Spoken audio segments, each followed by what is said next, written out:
So I'm here at Russell Pond Campground up in North Woodstock, New Hampshire. And, my last full day here, so I figured while I'm here I'll give you everybody a tour of what the campground is like. So let's take a walk through and explore all the side roads and everything else. I got a lot of interesting sites. Some of them are drive-in like the one I've got, some of them are hike-in with a tent. They park in a public parking area, so let's take a look through and see what the campground looks like.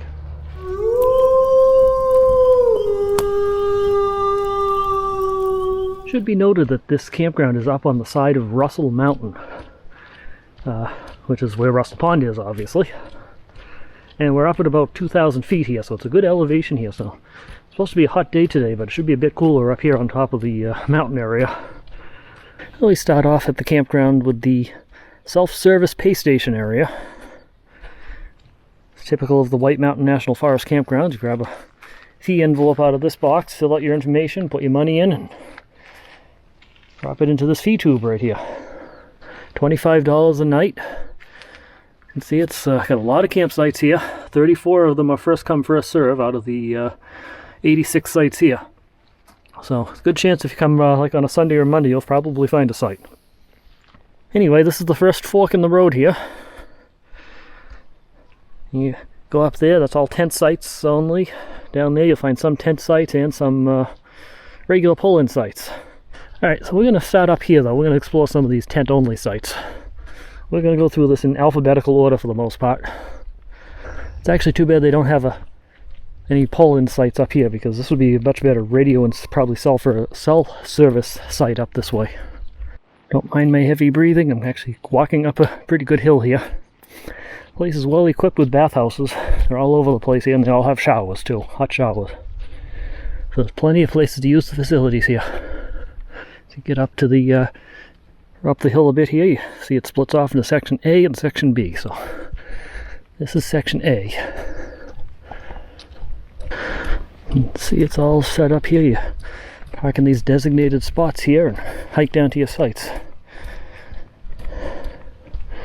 These are the kinds of adventures my wolf and ear is going to be switching over to. Sites like these. Be able to pull into these areas here and do some tent camping. And they're all reserved too. That's a popular little spot here.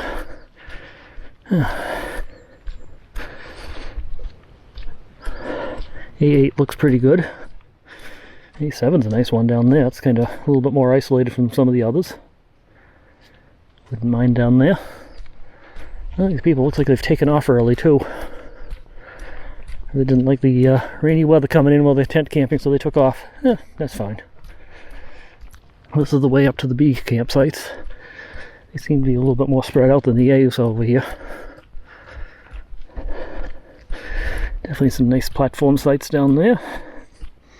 Yeah, I think after I get the wolf and ear reconverted for tent camping adventures, I think I'm going to make a trip back here and try one of these sites out. Got some nice quiet spots to camp up here. Got some easy to access sites here, like this one. See another bathhouse down the hill there too. Probably, yep, there's a stairway down to it over there. B8 looks like a pretty nice site. Okay, this is site B3. Nobody's staying here right now, so we're going to take a quick look up here. See what this site looks like.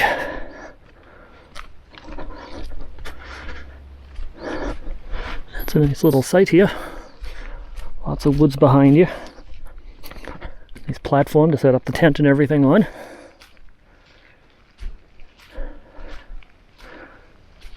Yeah, I can see myself staying here. Set up my tent on the upper level here. Maybe set up the canopy on the lower level. On the picnic table. Got the stairs going up. Nice little fire pit over here.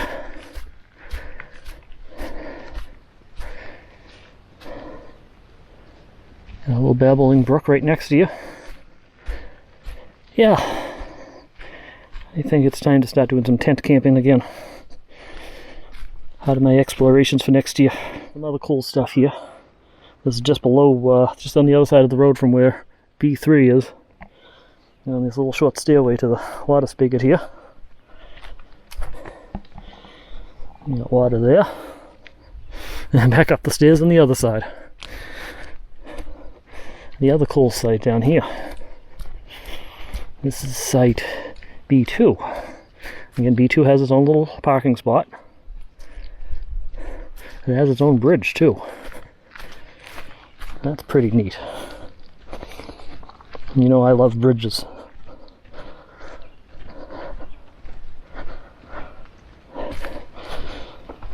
Come down here. And you got the bridge you can go across here. And you got the site right down here. A little too close to the neighbors for my liking, so I wouldn't take this site, but not bad. Pretty neat. Okay, that ends the B loop. Now we're going to head towards C. C1 to C10. A little lower campsites. Yes, another one with a nice stairway going up. Well, these places are opening up on the 13th. Or being booked on the 13th. They're open until then, I should say. Babbling Brooks. May didn't be the same one today. Yeah, I think it is the same one that I walked by on the B loop. And of course, like a lot of these places is, good, easily accessible bathhouses all over. Lots of water spigots, lots of showers, lots of bathrooms. And down here, you got a robin and a little parking lot there for the rest of the C loop sites.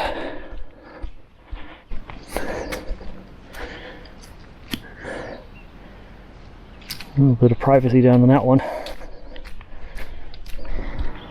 Alright, on to D. Here's the turn down into the D loop. We start getting a mix of some tent-only sites and some drive-in sites here. This is D2. Nice big site there. Down towards the end here around D10, D11. Start getting some sites you can start driving into here. So if I come back with my van, I might pick one of these sites at some point.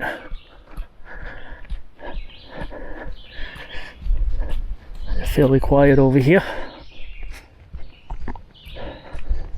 And there's lots of room. And this brings us back down to the main road into the campground. So now we're going to head this way towards E. It's site E1, kind of a hybrid site there. You got room to park in here and you could camp in your vehicle, but you got to walk down to there to get to the fire pit and everything. It's open. It's one of the first come first serve sites. This is a little side spur, site F, which is more tent camping sites. Let's take a peek down here.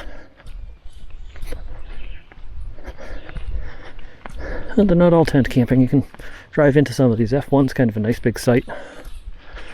Not a lot of privacy, but a nice big site. And they've got themselves a nice little site here. Alright, and over here you got about 5 sites that are really hiking. That's also right by the pond too, so not too bad. I really want to get off into the woods here. Let's see what's up this way. Yeah. Wow. Some nice sights in here. Park and walk in. You also include a food storage box here, so you don't have to walk all the way back to your vehicle with the food all the time if you don't want to. Really nice quiet sites here. And mosquitoes. Lots and lots of mosquitoes. F7 looks nice and quiet. And that trail over there will lead you back down to the pond if you want to. That's the end of the sites here. We continue our way along E. Got the host site over here, one of the two. Actually I have 2 host sites here.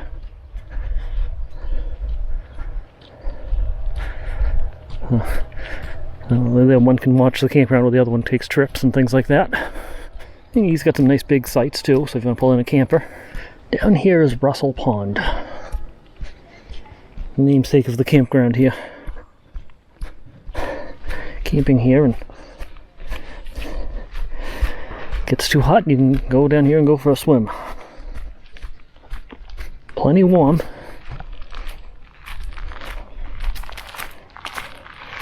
Nice little area though. You got this cool stone bridge you can walk over too. I get a kick out of this thing.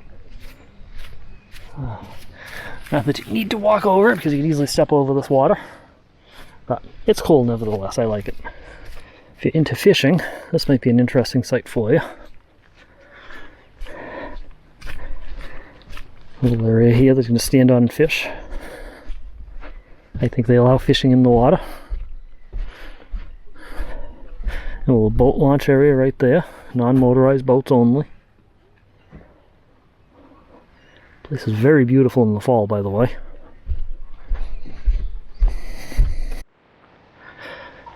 This is a day use area for the campground. So you don't actually have to be camping here to come use the pond, but you do have to pay. I think it's like $5 a day. Yeah, $5 a day per vehicle. Come up here and use this area. And then back into the campground again. Okay, this is the busy area. I know quite a few more people set up in this area here, and a lot more activity here. Alright, so now we're coming into the G loop. This is the loop I'm staying in. Some open sites. Yeah. And here we come back up on the bathhouse, so in this part of it. Like I said, there's lots of these around.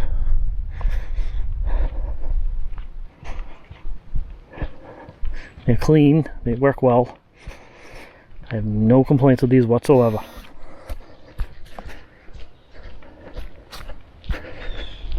Bathrooms, they got showers. Showers do cost money, they're not free.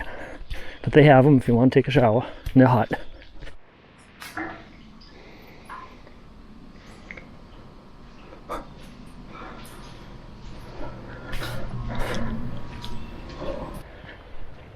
A few nice sites over here too.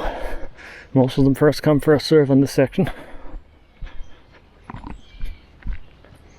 Some of them drive in, some of them hike in. And we come up onto the last tent camping section, section H. That seems to be a busier one.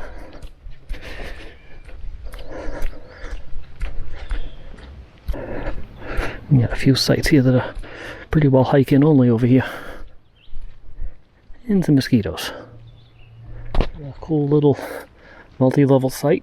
Yeah, so we got a few tent-only sites along here.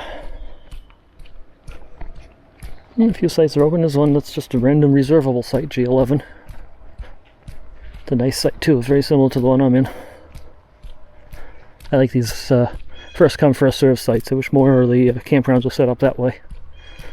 I like the challenge of trying to find a site. Didn't used to. I usually always like to have reservations, but now I'm kind of enjoying it. On my next trip I have a reservation for because it's a small campground and I wanted to make sure I got a good site. And over here, we come up to the best site in the entire campground, G15. At least people know how to set up a really good campsite. So that ends the tour of Russell Pond Campground. I hope you enjoyed it. Hope you found it useful. If you have any questions, leave them in the comment fields below, and I'll try to answer them as best I can. And otherwise, thanks for watching. Remember to slow down and enjoy life, and we'll talk to you guys later.